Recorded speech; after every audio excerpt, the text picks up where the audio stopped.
Hello friends,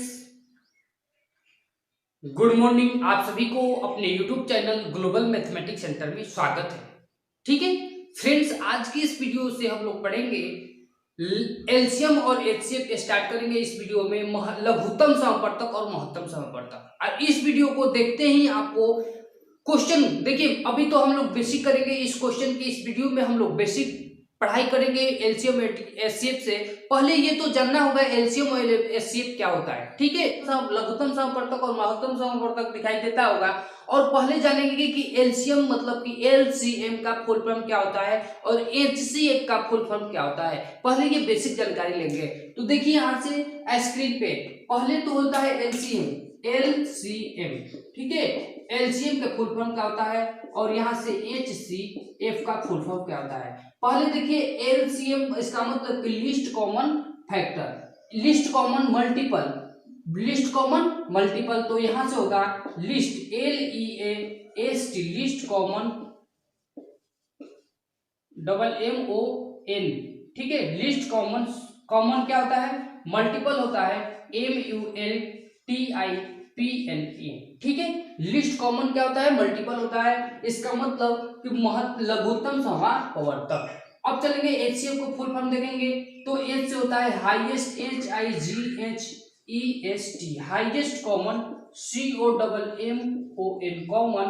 और F के मतलब क्या होता है, फैक्टर हो जाता है FACTOR। ठीक है, लिस्ट कॉमन फैक्टर। अब पता करेंगे तो एलसीएम का एक ही फॉर्म होता है list common, list common multiple होता है। लेकिन एचसीएफ को देखते हैं तो इसका और तीन को प्रकार का नाम है, तीन और प्रकार का नाम है। पहला होता है जीसीडी, जीसीडी। ठीक है, जीसीडी का फुल फॉर्म मतलब कि जीसीडी को भी क्या कर सकते हैं, एचसीएफ ही बोल सकते हैं। कभी एग्जाम में देखिएगा कि अगर एचसीएफ नहीं रहेगा तो वहां पे क्या रहेगा, जीसीडी रहेगा। अगर एचसीएफ नहीं रहा तो अब जीसीडी के फुल फॉर्म जाएंगे। जी का मतलब होता है तो ग्रेटेस्ट, जी से ग्रेटेस्ट, GREATEST, ग्रेटेस्ट कॉमन। सी से होता है COMMON कॉमन। और डी से का मतलब क्या होता है, डिवाइजर, डिवाइजर DIVISOR। ठीक है, डिवाइजर होता है। अब चलेंगे एचसीएफ का full form highest common factor, और एचसीएफ को ही कह सकते हैं जीसीडी, इसका मतलब कि ग्रेटेस्ट कॉमन डिवाइजर। ये भी हो सकता है। एक और रूप लेकर दे GCM, GC और देता है M। अगर कहे तो GCM का फुल फॉर्म क्या होता है, तो यहां से कह सकते हैं greatest, greatest common, COMMON common. और M से क्या होता है, मल्टी, यहां से मेजर होता है MEASURE, मेजर होता है। ठीक है, एक और होता है एचसीएफ को, एचसीएफ का एक और नाम होता है, एक और होता है HCM। ठीक है, एचसीएफ का एक और नाम HCF, इसका मतलब कि हाईएस्ट, HIGHEST, हाईएस्ट। और सी से होता है कॉमन, COMMON कॉमन। और एम से मतलब क्या होता है, एम से मतलब होता है मेजरमेंट, MEASUR। यहाँ से ई छूट गया है और ई होता है आपका एचसीएफ का कितना नाम, चर्चा नाम होता है। और एलसीएम का कितना नाम होता है, लिस्ट कॉमन फैक्टर। ठीक है, अगर एचसीएफ ना देकर क्या दे, जीसीडी दे, तो आपका वही होगा एचसीएफ। अगर जीसीडी ना देकर GCM दे तो आप क्या समझेंगे कि एचसीएफ की ही बात हो रही है। ठीक है, तो ये चार नाम है एचसीएफ का। क्लियर है, आगे चलेंगे, आगे चलेंगे। अब देखते हैं एलसीएम। एलसीएम देखिएगा यहां से, एलसीएम को हम लोग जानते हैं, एलसीएम किसको कहते हैं। अब रही बात एलसीएम की, तो एलसीएम किसको कहते हैं, तो आप लोग समझ जाइएगा कि वह सबसे छोटी संख्या। एलसीएम का फुल फॉर्म बताते हैं, डिफिनेशन बताते हैं कि वह सबसे छोटी संख्या जो किसी अंक या संख्या से कट जाए, वह सबसे छोटी संख्या जो किसी अंक या सबसे छोटी संख्या से कट जाए, तो वह संख्या, उस संख्या को क्या कहेंगे, एलसीएम कहेंगे। क्लियर है, जैसे जैसे ये बताइएगा, ये 6, 8 और यहां से दिया है ये 6 8 और यहाँ से दिया है 4 दिया है, तो बताइएगा क्या ये कल संख्या, कोई ये संख्या बताइए कि टोटल से कट जाए, इससे भी कट जाए, इससे भी कट जाए और इससे भी कट जाए। तो आपको क्या निकालना पड़ेगा, एलसीएम निकालना पड़ेगा। एलसीएम को निकालने का दो तरीका, पहला तरीका गुणनखंड विधि द्वारा और दूसरा तरीका भाग विधि द्वारा। तो दोनों को आज इस वीडियो में सीखेंगे। बताइएगा इसको कौन सी संख्या यहाँ पे लिखा जाए, सबसे छोटी संख्या कौन सा लिखा जाए कि 6 से भी कट जाए, 8 से भी कट जाए और 4 से भी कट जाए। तो क्वेश्चन का जवाब दीजिएगा।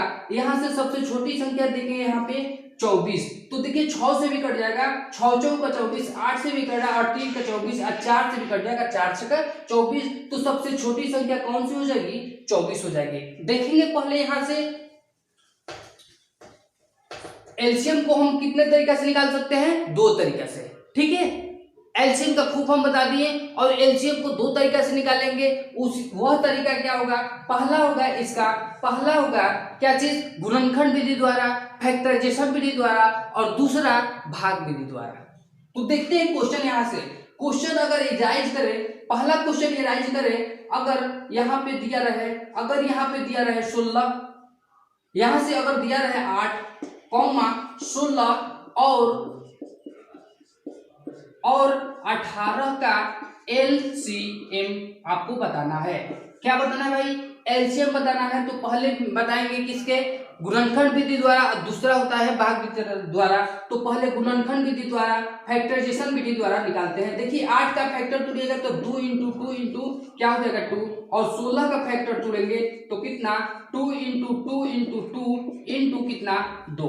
ठीक है, अब चलेंगे यहाँ से 18 का फैक्टर तोड़ेंगे, 18 का फैक्टर तोड़ेंगे तो 2 इंटू, अब कितना हो जाएगा भाई, यहां से करेंगे 3 गुना 6, तो यहाँ से 2 इंटू 9 हो जाएगा, तो 3 के पावर कितना हो जाएगा, 2 हो जाएगा। दिक्कत है, यहाँ से 3 गुना 3 भी लिख सकते हैं। अगर बताइए कि ये 3 को 2 है तो 2 के पावर कितना लिख सकते हैं, 3, और यहाँ से 2 के पावर कितना लिख सकते हैं, 4 लिख सकते हैं। यहाँ से क्या लिख सकते हैं, 2 के पावर 1 इंटू 3 के पावर 2। तो कहा जाए इसका एलसीएम क्या हो जाएगा भाई, एलसीएम क्या हो जाएगा, एलसीएम क्या होगा, तो आपको जो भी संख्या, ये बताइए 2 के पावर 3 है और 2 के पावर 4 है, तो सबसे ज्यादा कौन है, ये है 2 के पावर 4। इसमें 2 के पावर 1 ही इसमें भी इंक्लूड है, ये वाला चीज इसमें भी इंक्लूड है, तो बड़ा वाला को लेंगे 2 के पावर 4 इंटू यहाँ से 2 के पावर कितना हो जाएगा, 3 के पावर कितना है 2 है, तो 3 के पावर 2 रख देंगे।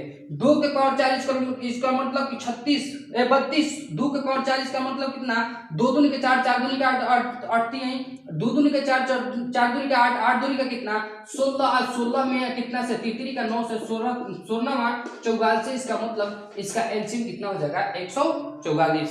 इसका एलसीएम कितना हो जाएगा भाई, इसका एलसीएम कितना हो जाएगा 144 हो जाएगा। तो बताइए कि गुणनखंड विधि द्वारा कितना है एलसीएम 144। अब चलते हैं भाग विधि द्वारा एलसीएम को निकालते हैं। भाग विधि द्वारा एलसीएम को निकालते हैं, देखते हैं क्या आंसर आ रहा है। दूसरा है भाग विधि द्वारा, भाग विधि द्वारा एलसीएम को निकालते हैं। एलसीएम आपका था, यहां से एलसीएम आपका था 8, 16 और 18। भाग विधि द्वारा देखिएगा 2 से 2 दूनी का 4, 4 दूनी का 8 कट गया, यहाँ से 8 होगा, यहाँ से 9 होगा। 2 से चलेंगे 2 दूनी का 4, 2 हो गया, ये कितना हुआ 4 हुआ, ये 9 हुआ। यहाँ से 2 से जाएंगे तो 1 हो गया, 2 जाएगा, यह 9 जाएगा। अब मल्टीप्लाई कीजिए, 2 इंटू 2 इंटू यहाँ से 2 इंटू 9, 2 दूनी का 4, 4 दूनी का 8, 8 दूनी का 16, 16 नंबर कितना होता है 144। देखिए तो ये भाग विधि द्वारा भी वही आंसर आया और गुणनखंड विधि द्वारा भी वही आंसर आया। ठीक है, अब चलते हैं दूसरे क्वेश्चन में। नेक्स्ट क्वेश्चन में चलते हैं एलसीएम के ही बारे में। सेकंड नंबर क्वेश्चन देखिए, क्वेश्चन कह रहा था कि यहां से 16 दिया है, क्वेश्चन कह रहा था कि 16 दिया रहे और यहां से 16 और 32 और 48 है। देखिए इसका क्या निकलना है, इतना का एलसीएम क्या होगा। आपको फिर एलसीएम निकालना है दो तरीका से, पहला गुणनखंड विधि द्वारा और दूसरा भाग विधि द्वारा। पहला गुणनखंड विधि द्वारा देखते हैं, इसके बाद भाग विधि द्वारा देख लेंगे। देखिए तो 16 को कैसे लिख देंगे, तो 2 इंटू 2 इंटू 2 इंटू 2 इसको कितना हो जाएगा, 2 के पावर कितना लिख देंगे 4 लिख देंगे। क्लियर है, आगे चलेंगे 2 गुना 2 गुना 2 गुना 2 गुना 2, इसका मतलब कि ये 32 होगा, 2 के पावर कितना हो जाएगा 5। अब यहां से चलेंगे 2 गुना 2 गुना 2 गुना 2, ठीक है। अब यहां से कैलकुलेट करें, 2 दूनी का 4, 4 दूनी का 8, 8 दूनी 16, 16 में क्या करेंगे, 16 में 3 गुना करेंगे तब ना 48 होगा। तो यहां से कितना हो जाएगा 2 के पावर कितना 4 इंटू 3 के पावर 1। अब इसका एलसीएम निकालना हो, तो एलसीएम निकालना हो तो क्या करेंगे भाई, तो सबसे ज्यादा संख्या किसका है। अब बताइए 2 के पावर 5 में 2 के पावर 4 अवेलेबल है कि नहीं है ना, और 2 के पावर 4 जो है ना इसमें भी अवेलेबल है। तो सबसे बड़ा वाला कौन होगा, 2 के पावर 5 हो जाएगा इंटू 3 के पावर कितना हो जाएगा 1। अब आगे चलेंगे, 2 के पावर 5 इक्वल टू कितना होता है, बोलिए 32। 2 के पावर 5 इक्वल टू 32 इंटू 3, तो यहां से कर देंगे 3 दूनी का 6 और 3 का 9। आपका एलसीएम कितना हुआ 96। ऑप्शन कौन सा, क्वेश्चन का आंसर क्या होगा 96 हो जाएगा। अब चलते हैं इसको भाग विधि द्वारा। भाग विधि द्वारा हम बेसिक अभी जानकारी इसमें दे रहे हैं। इस वीडियो में हम लोग बेसिक जानकारी दे रहे हैं, इसके बाद नेक्स्ट वीडियो से हम लोग क्वेश्चन को एराइज करना स्टार्ट कर देंगे। देखिए अगर क्वेश्चन का है भाग विधि द्वारा क्वेश्चन को बनाना है, तो यहाँ से 16, इसके बाद 32 और यहाँ से 48 था। इसको भाग विधि कैसे बनाएंगे, 2 से घटाएंगे तो 8 हो जाएगा, ये 16 हो जाएगा, ये हो गया 24, ठीक है। 2 से घटाएंगे तो ये 4 हो जाएगा, ये 8 हो जाएगा, ये 12 हो जाएगा। फिर 2 से जाएगा तो ये 2, ये 4 और ये कितना 6, और यहां से भी 2 से घटाएंगे तो 1, 2 और 3। अब कट नहीं पाएगा, ठीक है, अब कटेगा नहीं। क्वेश्चन का आंसर दीजिए। अब यहां से गुना करते हैं, 2, 2 दूनी का 4, 4 दूनी का 8, 8 दूनी का 16, 16 दूनी का 32, 32 दूनी 32 के कितना होता है, अरे भाई 32 गुना 3 इक्वल टू कितना 32 दूनी 3 दूनी का 6 और 3 का 9। देखिए तो भाग विधि द्वारा आपका एलसीएम कितना हुआ 96 ही आया, ठीक है। तो आप लोग इस वीडियो को आप लोग शुरू से अंत तक देखिएगा, और नहीं देखिएगा तो फिर बेसिक जानकारी कहां से मिलेगी। और नेक्स्ट जो वीडियो लेंगे आएंगे उसमें अब क्वेश्चन लेकर आएंगे, ये बेसिक जानकारी थी, ठीक है। और वीडियो को लाइक कर दीजिएगा, सब्सक्राइब कर